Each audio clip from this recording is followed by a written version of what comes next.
বাড়িতে কোনো ছোটোখাটো অনুষ্ঠান থাকলে গেস্টদের জন্য যদি কি স্টার্টার বানাবে বুঝে উঠতে না পারো, তাহলে এই ড্রাই চিলি চিকেনটা একবার ট্রাই করে দেখতে পারো।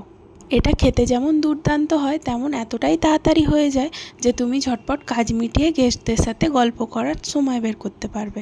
তাহলে চলো দেরি না করে স্টেপগুলো পরপর দেখে নেওয়া যাক। প্রথমে পরিমাণ মতো বোনলেস চিকেন নিয়ে সেটা ভালো করে ধুয়ে পরিষ্কার করে নিতে হবে।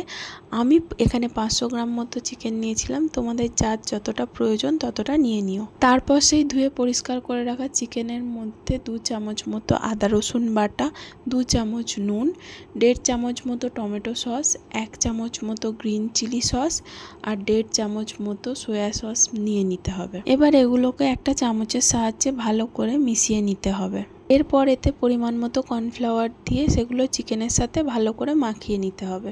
এরপর একটা বাটি নিয়ে তাতে 1 চামচ গ্রিন চিলি সস, 1 চামচ সয়া সস আর 1 চামচ টমেটো সস দিয়ে তাতে 1 চামচ কর্নফ্লাওয়ার দিয়ে ভালো করে মিশিয়ে রেডি করে রাখতে হবে। এরপর একটা কড়াই পরিমাণ মতো তেল নিয়ে তাতে ম্যারিনেট করে রাখা চিকেনগুলো একটা একটা করে দিয়ে উল্টে পাল্টে ভালো করে ভেজে নিতে হবে। ভাজা হয়ে গেলে একটা পাত্রে এক এক করে এগুলো তুলে রাখতে হবে। পরিমাণ মতো পেঁয়াজ, ক্যাপসিকাম, কাঁচা লঙ্কা ও রসুন একটা পাত্রে কুচি করে রাখতে হবে। এরপর চিকেন ভাজার তেলটা কমিয়ে রেখে পরিমাণ মতো তেল কড়াইতে দিয়ে প্রথমে রসুন কুচি, তারপর কাঁচা লঙ্কা কুচি, তারপর পেঁয়াজ ও ক্যাপসিকাম কুচি দিয়ে ভালো করে ভেজে রাখতে হবে। এরপর 3 রকম সস ও কর্নফ্লাওয়ার দিয়ে বানিয়ে রাখা মিক্সটা কড়াই দিয়ে দিতে হবে।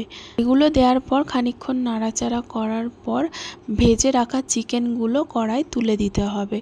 দিয়ে ওই সস ও পেঁয়াজ, ক্যাপসিকাম, রসুন, কাঁচা লঙ্কার সাথে ভালো করে টস করে নিতে হবে। এরপর আর তেমন কিছু কাজ বাকি নেই। সামান্য পরিমাণ নুন আর সামান্য পরিমাণ চিনি দিয়ে ভালো করে মিশিয়ে নিয়ে ওপর থেকে খানিকটা সাদা তিল ছড়িয়ে দিয়ে নামিয়ে নিলেই রেডি হয়ে যাবে ড্রাই চিলি চিকেন। গেস্টদের সাথে সাথে বাড়ির লোকও খেয়ে বলতে বাধ্য হবে, জাস্ট অসাধারণ।